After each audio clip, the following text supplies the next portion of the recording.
With only 67 days left until Election Day in November, we await the latest polls that will show the impact Romney and Ryan's strong showing at the convention will have on the race for the White House. Now, one preliminary poll from Reuters shows that Mitt Romney has taken the lead over Barack Obama, 42%. That's a 6-point jump for him.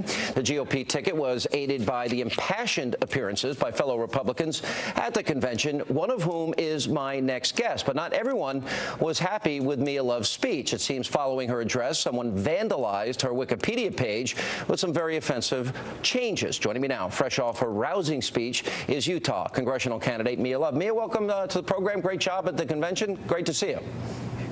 Great to see you too, Sean. All right, let's first go to some of these horrific things that people put up on Wikipedia. I don't even really want to read them.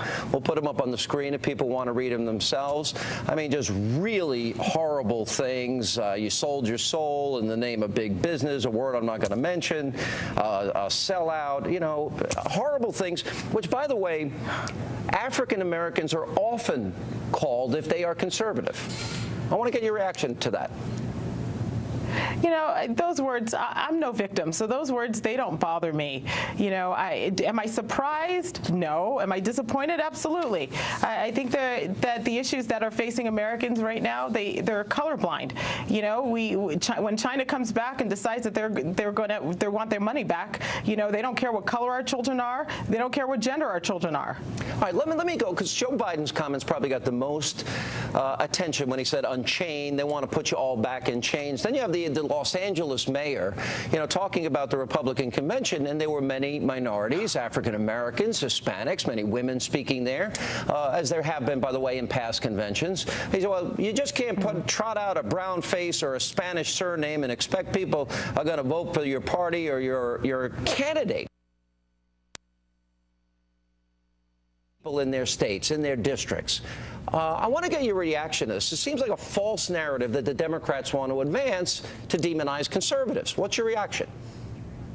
Look, we have a choice. I think, you know, I think it's time for us to stand up. We have a choice. We can have a president that's going to divide this nation, or we can have a president that's going to unite this nation, that's going to lift the economy, that's going to look at all of us equally as Americans. I'll tell you right now, the president I choose is Mitt Romney, because he sees me as an individual. He sees me equally as an American. And like I said, they can talk about all of these issues all they want. The problems that we face here, they don't see color. When a mom is out there trying to go to the grocery store and realizes that the price has gone up, when she's trying to put food on their table and they realize that the bills are piling up, it doesn't have a color. They're going to be more concerned about the issues. They're going to be more concerned about jobs, and we're going to see in America vote for a president that's going to deal with these issues. You see, but you're getting right to the heart of the issue, is that Barack Obama's policies have failed. He said he'd cut the deficit in half, he said he'd create jobs, all these things. They didn't work, so now they resort to these tactics.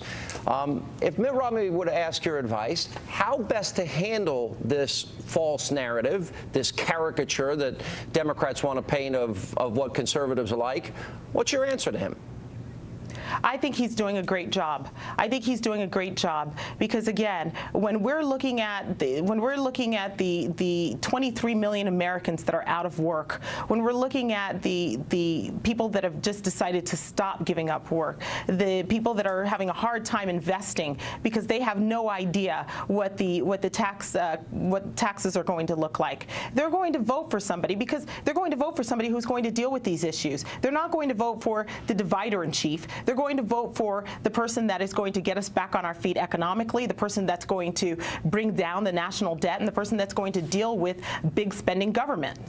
Have you experienced what other African Americans have experienced in terms of being a conservative and minority? Often they're called horrible names. Has that been your experience in life at all? You know, you'll get some people that'll you know, come out and as we did just this week on Wikipedia. But again, you have to understand, I'm here first and foremost not as a candidate for Congress, but as a wife, as a mother of my 3 children, as a concerned citizen. And I realize my children aren't going to have the same opportunities I had growing up. They're not going to have the same opportunities that my parents had coming into this country in the 70s, that have been able to work hard for everything that they have. and I'm a product of that. And so as a parent, I don't care what they say. They can bring it on. I think what we need to do as Americans is start voting for people that are going to help us in these issues. We need to stand behind Mitt Romney. We're going to stand behind people that are in Congress that are going to be able to help Mitt Romney and get this country back on its feet. And that's what we need to concentrate on. All right, Mia, a rising star. You got a tremendous reaction. Congratulations to you. We'll be following your campaign very, very closely out there in Utah. And thanks for being with us. Sean, thank you so much. I appreciate it. You bet.